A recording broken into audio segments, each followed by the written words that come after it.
దేవుని స్తోత్రం. ప్రభు నామానికి మహిమ కలుగును గాక. క్రీస్తునందు సహోదరి సహోదరులకు ప్రభు పేట శుభాలు వందనాలు తెలియజేస్తున్నా. ఈ విధంగా మీ ఎదుటకు రావడానికి దేవుడు తన మహత్తరమైన కృపను మీ యొడల నా యొడల విస్తరింపజేసి ఉన్నాడని నేను నమ్ముతూ ఉన్నాను. ఈ సమయంలో కొంత వాక్యాన్ని ధ్యానించుకొని ప్రభు నామంలో మనం ముందుకు కొనసాగుదాం. చూడండి, ప్రకటన గ్రంథము 1వ అధ్యాయము 16వ వచనం.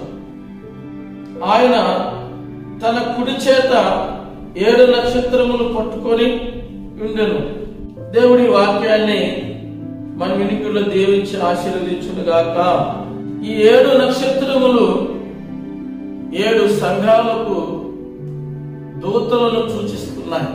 7 సంఘాలు సార్వత్రిక సంఘాన్ని కూడా సూచిస్తున్నాయి. ఇంకా మనం గమనించినప్పుడు ఈ 7 అనే సంఖ్య మరి పరిపూర్ణమైన సంఖ్యగా మనం చూస్తున్నాం. సార్వత్రిక సంఘము పరిపూర్ణం చెందాలని ప్రతి సంఘాన్ని, ప్రతి సేవకుడును ఆయన కుడి చేతిలో పట్టుకొని దేవుడు నడిపిస్తున్నాడు. సాతాను కూడా భూమి మీద తన యొక్క ప్రయత్నాలు చేస్తున్నాడు. అధికారులు పరిపాలన భూమి మీద ఉంది.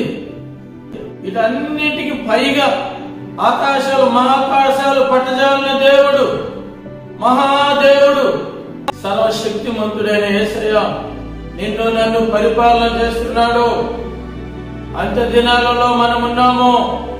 మనకున్నటువంటి విశ్వాసాన్ని, నమ్మకాన్ని, నీకు కలిగినటువంటి దైవికమైన వాటిని అన్నింటిని కూడా గట్టిగా పట్టుకొని ప్రభు కోసం నిలబడదాం. ఒకవైపు సాతాను యొక్క పోరాటాలు, ఒకవైపు అధికారుల నుండి కొన్ని చట్టాల ద్వారా కొన్ని ఒత్తిడులు ఎన్నొచ్చినా కూడా ఈరోజు సార్వత్రిక సంఘము, భారతదేశం సంఘము భయపడాల్సిన అవసరం లేదు. అన్ని అధికారాల కంటే పైగా సియోనులో నుండి ఆయన మనల్ని పరిపాలన చేస్తున్నాడు, మనల్ని నడిపిస్తున్నాడు. అటువంటి విశ్వాసం కలిగి ప్రభు నామంలో ముందుకు కొనసాగదాం. దేవుడు మనందరినీ దీవించి ఆశీర్వదించును గాక.